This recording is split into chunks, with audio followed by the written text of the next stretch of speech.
पीड़ितों की आवाज उठाने वाला आज खुद एक पीड़ित बन गया है। ना कोई दलील, ना कोई वकील, और उनको सीधा जेल की हवा खानी पड़ रही है। बात कर रही हूं देसी पत्रकार कर्मू की। हजारों की तादाद में पोस्ट आज सोशल मीडिया पर तैर रही हैं, सुनामी का रूप ले चुकी हैं, लेकिन जवाब है सिर्फ और सिर्फ एडवोकेट के पास।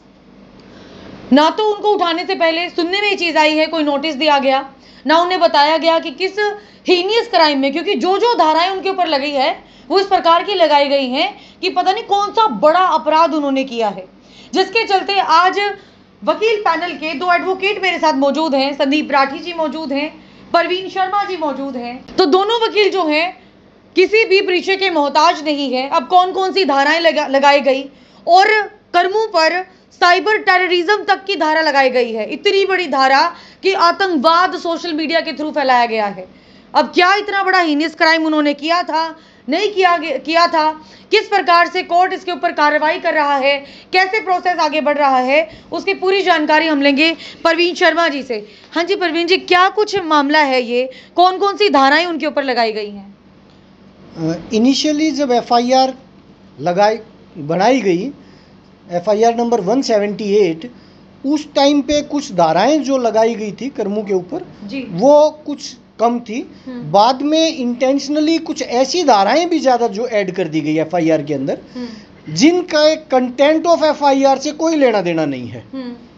उनमें एक मेन जो धारा लगाई गई 66F, जिसमें उम्र कैद तक की सजा का प्रावधान है।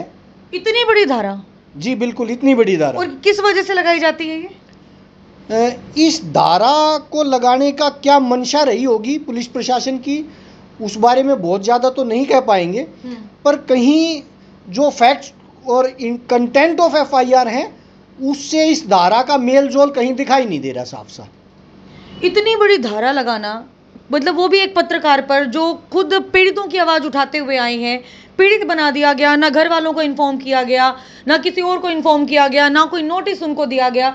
ऐसे उठा लेना, मतलब इतना बड़ा अपराध किया हुआ था उन्होंने। कहीं ना कहीं इस प्रकार की धारा लगाना दुर्भावना लगती है मुझे प्रशासन की। सोशल मीडिया जो है fourth pillar of the democracy है, काफ़ी स्ट्रॉन्ग पार्ट है हमारी डेमोक्रेसी का। जब इस प्रकार की धारा लगा के एक ऐसी थ्रेट पैदा की जा रही है एक जर्नलिस्ट के साथ में, वो नाजायज़ ही लग रहा है। तो अब आगे क्या कुछ प्रोसेस होने वाला है? सुनने में ये चीज़ भी आई थी भाई, आप लोगों को एफआईआर तक भी नहीं दी गई थी, नंबर तक भी नहीं बताया गया था आप लोगों को।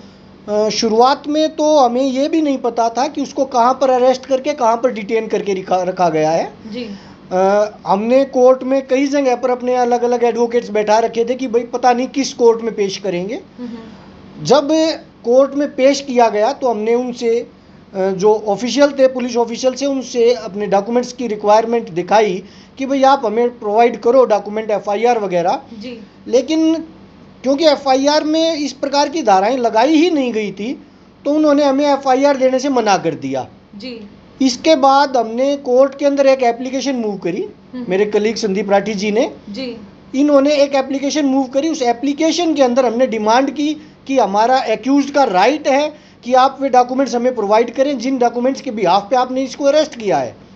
मतलब कोर्ट जाने के बाद पता चल रहा है उसको इस बात का? कोर्ट ने रिटर्न ऑर्डर पास किया, उसके बाद ही उन्होंने हमें एफआईआर और रिमांड पेपर प्रोवाइड करवाई। ऐसे हीनियस क्राइम, मतलब इतना क्या कर दिया उन्होंने कि एफआईआर नंबर तक छुपाना।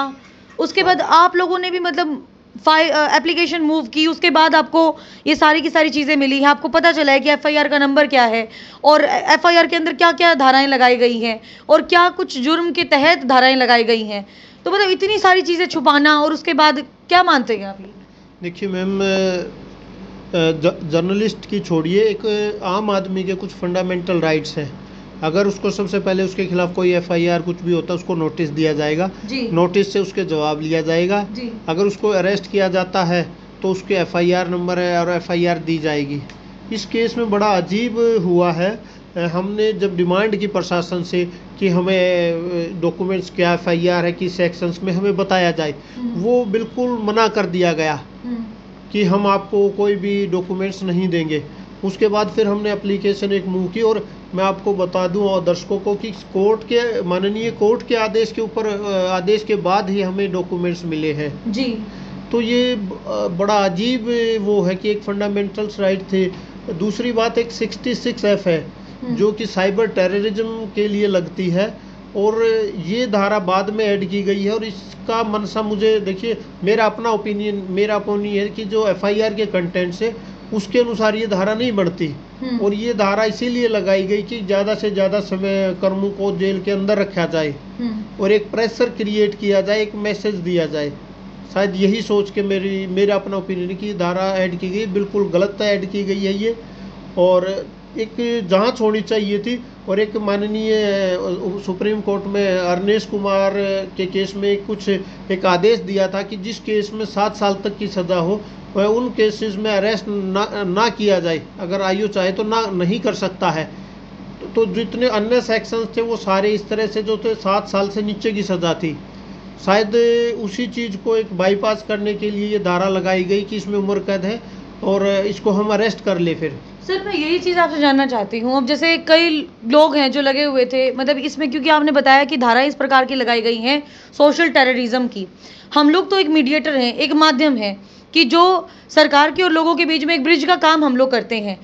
सरकार के लिए भी हमने कहीं ना कहीं बिल्कुल आसान रास्ते कर दिए हैं कि आम जन मानस की जो भी समस्याएं हैं वो सरकार तक पहुंचे, प्रशासन तक पहुंचे। लेकिन इस प्रकार से अगर किसी पत्रकार की आवाज़ को दबाया जाएगा, इसको आप क्या मानेंगे?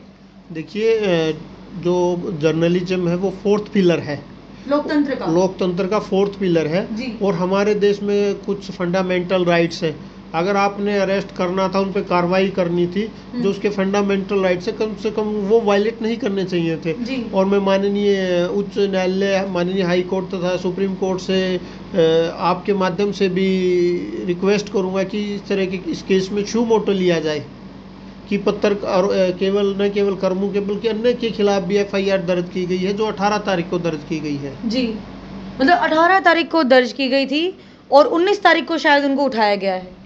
हाँ, उसमें 19 तारीख को उनको अरेस्ट किया गया था और 20 तारीख को पुलिस तो कह रही थी कि नहीं हमने इनको 20 को ही किया, लेकिन उनको 19 को अरेस्ट किया गया था। और 20 तारीख को उनको कोर्ट में पेश किया गया, 1 दिन का पुलिस रिमांड लिया गया है और अब उनको जुडिशियल कस्टडी में 14 दिन के लिए भेज दिया गया भिवानी जेल में।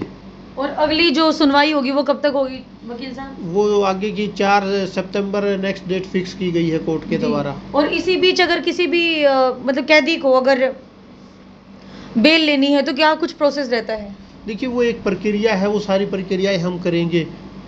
वो तो एक कोर्ट की माननीय न्यायालय की प्रक्रिया है, वो बेल ले सकते हैं। जी, मतलब आपको पूरा भरोसा है माननीय सुप्रीम कोर्ट पर भी, हाई कोर्ट पर भी, कि जो भी होगा वो सही होगा और निष्पक्ष तरीके से होगा? देखिए इस तरह की धाराएं लगाई गई हैं, मुझे नहीं लगता इतनी जल्दी इनकी बेल हो सके, क्योंकि इसीलिए ये धारा इतनी गंभीर लगाई गई कि जल्दी से बाहर ना आए। और हमेशा देखिए इस देश में जब कहीं नहीं न्याय मिलता तो माननीय न्यायालय के अंदर ही न्याय मिलता है और हम सबको न्यायालय के ऊपर, माननीय न्यायालयों के ऊपर विश्वास रखना चाहिए।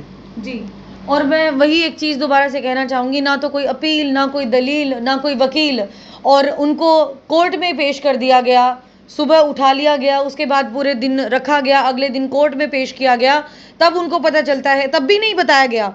उसके बाद एप्लीकेशन मूव की गई वकीलों के द्वारा कि कम से कम पता तो चले कि देसी पत्रकार कर्मों को अगर पकड़ा गया है तो किस वजह से पकड़ा गया है, किस वजह से कोर्ट में पेश किया गया है। क्योंकि जब तक धाराएं ही वकील को नहीं पता चलेंगी तो वो इस केस को फाइट भी कैसे कर पाएंगे। इतनी बड़ी बड़ी धाराएं उनके ऊपर लगा दी गई। हम तो जी वही बात है, मीडिएटर हैं, निष्पक्षता से पत्रकारिता करना हमारा काम है।